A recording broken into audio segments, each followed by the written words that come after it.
Welcome, one and all, to another episode of Pacific414 episode review.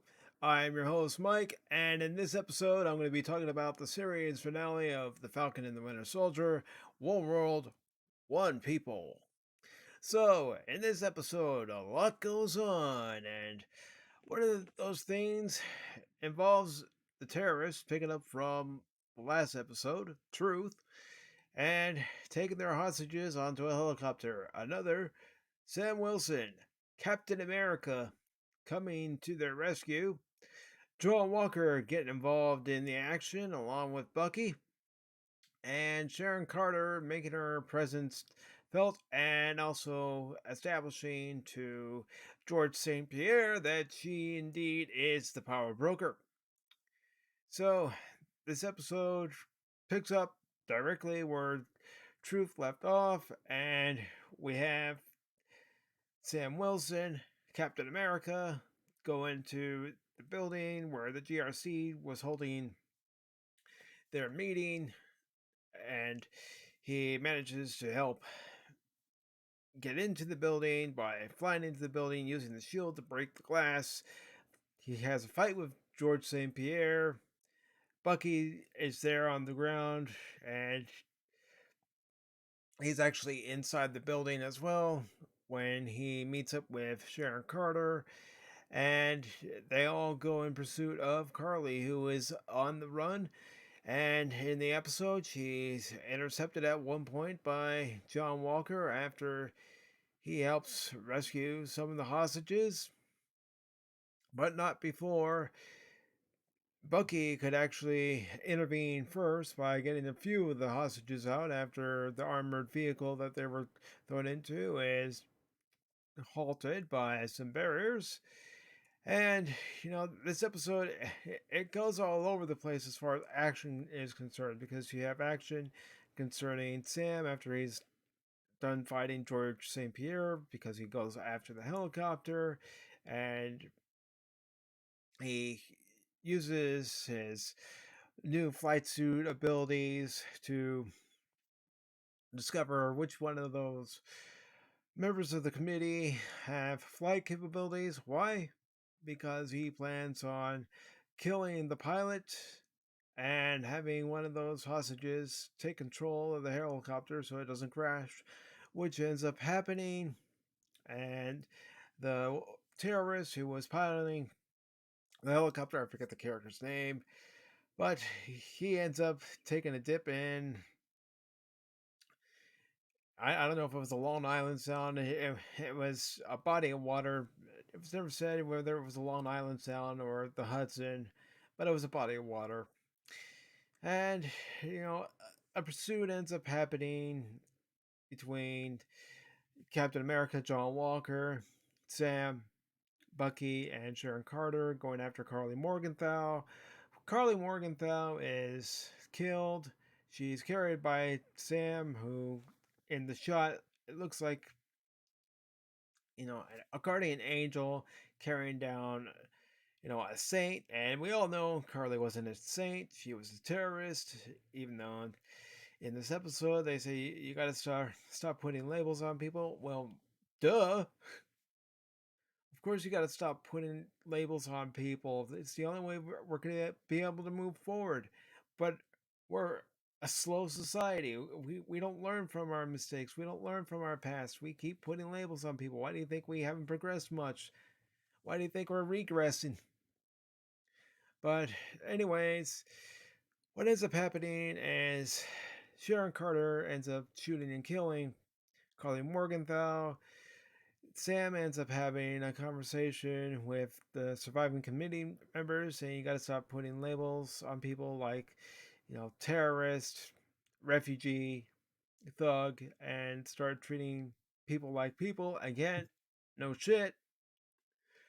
And we have Sharon Carter, who is pardoned.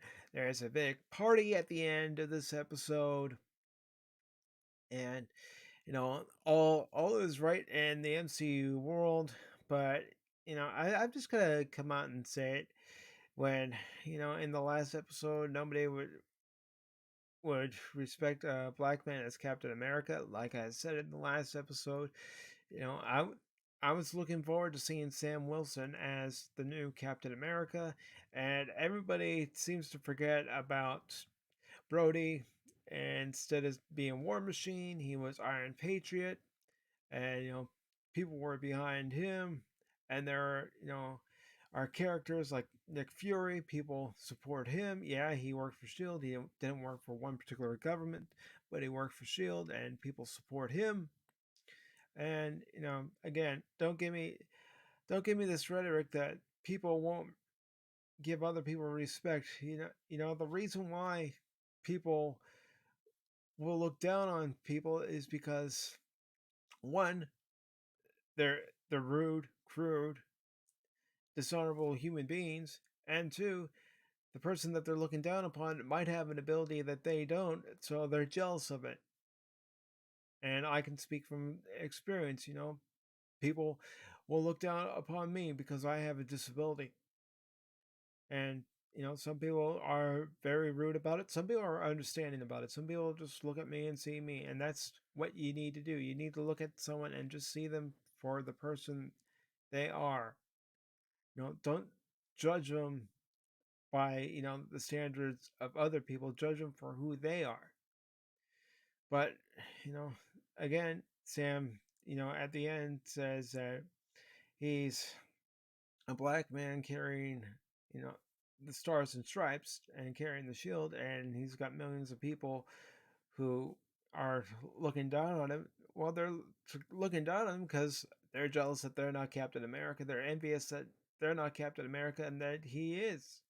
And I I'm hoping that they actually continue the story of Sam as Captain America, because I'd love to see a full length feature film starring Anthony Mackie as Sam Wilson in his own movie as Captain America.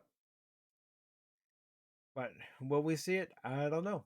I don't know. But overall, this series, there were some things that I really did enjoy. I really enjoyed in the first episode when we saw, you know, Anthony Mackie as Sam Wilson, the Falcon, go on that first mission to rescue the hostages on that plane where we first saw George St. Pierre.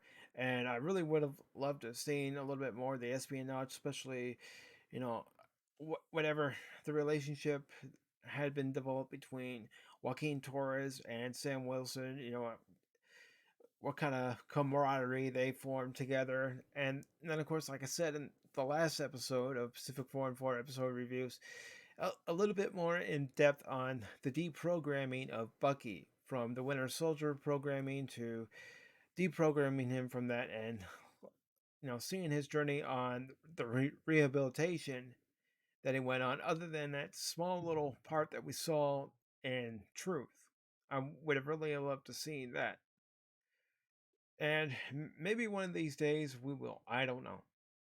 But overall, I will say that I noticed when I was watching WandaVision that my torch that I had carried for the MCU for so long had started to dim.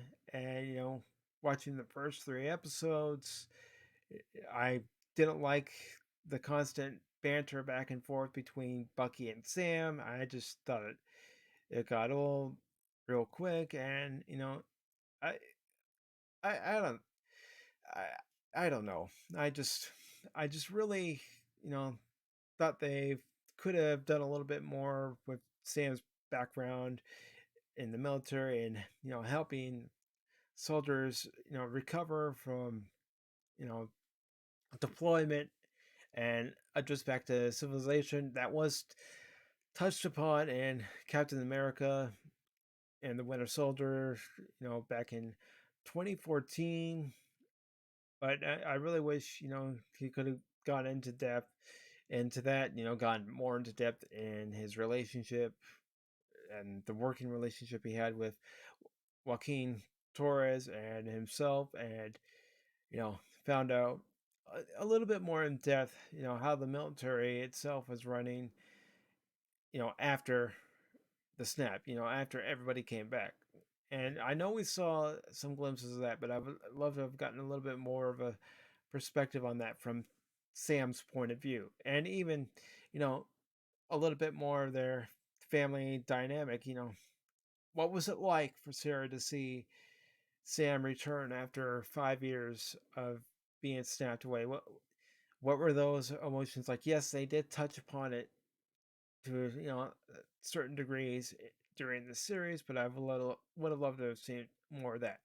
Maybe other people wouldn't, but I certainly would have. But overall, you know, the series it's okay, and I am gonna say, just like I say in the disclaimer, these are my thoughts and my opinions, and maybe I'll go back and watch this series again one day, and see things about it that I didn't see this first time around. And that's why I put that disclaimer up there, because who knows? Any series I review now, I could come back, 6 months from now, a year from now, however long, and watch it again and see something from a different perspective that I didn't see the first time. And that's happened when I've watched movies before and other TV shows. Other TV shows I didn't care for at the time. I have gone back and watched them and actually enjoyed them. It's like anime. I've actually found a couple of anime that I enjoy, one of them being Monster, and the other being My Hero. Now I'm forgetting the entire name of that particular anime, but I've actually found two animes that I'm actually enjoyed, and a lot of that has to do with my friend Aaron, aka TKO. He's shown me a few anime, and it's given me a different perspective. So again, see, I could change. I could change my thoughts. I could change my opinion when I see it from another point of view, which is what we should do. We should always go back and look at a movie, look at a TV show, and maybe we will see it from a different point of view. Maybe you meet somebody, you don't understand their point of view, but if you listen to them and allow them to explain it, or some sometimes in my case, try to explain it to the best of my ability, and at least try to listen to what they're trying to tell you, then maybe you'll know, understand where they're coming from. Maybe you'll still feel the same way that you do, but maybe you'll have a better understanding. But that's up to you. I can't tell you how to think or how to feel, and nor can anybody tell me how to think and how to feel. It's up to the individual. But overall, the series was all right. We know that Sharon Carter's the power broker, and we know that she'll probably show up in Phase 4, and she'll be causing all sorts of mischief and bringing dishonor to the Carter name. But she's got a vendetta. She's got a chip on her shoulder because of what happened to her after the events of Captain America and the Civil War. So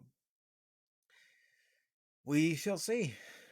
And as far as Loki is concerned, I still haven't watched the trailer for Loki, so I don't know if I'm going to be reviewing that series. I do plan on reviewing Monster at some point, and My Hero Academia. There we go. I got the name now. But at some point, I will review those series.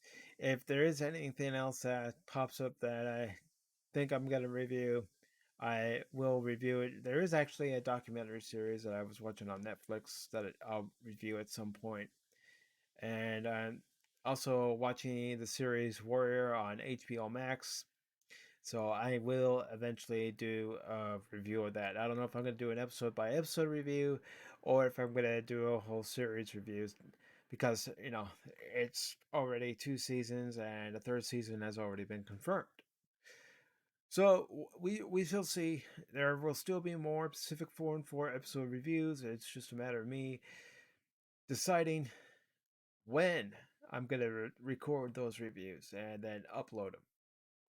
So until then, if you liked what you saw here, give this video a thumbs up. If you didn't like it, give it a thumbs down. Leave your comments down below. Whatever it is, I'll read it. And who knows? We might even create a dialogue where we, become friends here on the Pacific 414 YouTube channel. You never know. You never know. But until then, I'm going to go ahead and sign off for this episode. Hope you all have a good rest of your day. It's always a pleasure to read your comments and, you know, hear or even read what you have to say, especially if there's something I'm unfamiliar with and maybe you have that information. That's, how we create a dialogue, how we create, an understanding as to what, you know, these writers are drawing from as far as the story plot line is concerned in these TV series. I may not always agree with how they're doing it, but that's my point of view.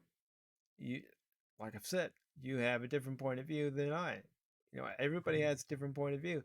We don't all have to agree, but if we can all be civil about our conversation, then that's the best way to do it. Be civil, respect each other's opinions, and if we don't agree, well, move on. That's all we have to do. So until then, this has been Mike for Pacific 4 and 4 episode review. Have a great day, and I will see you all later. Hope you all take care.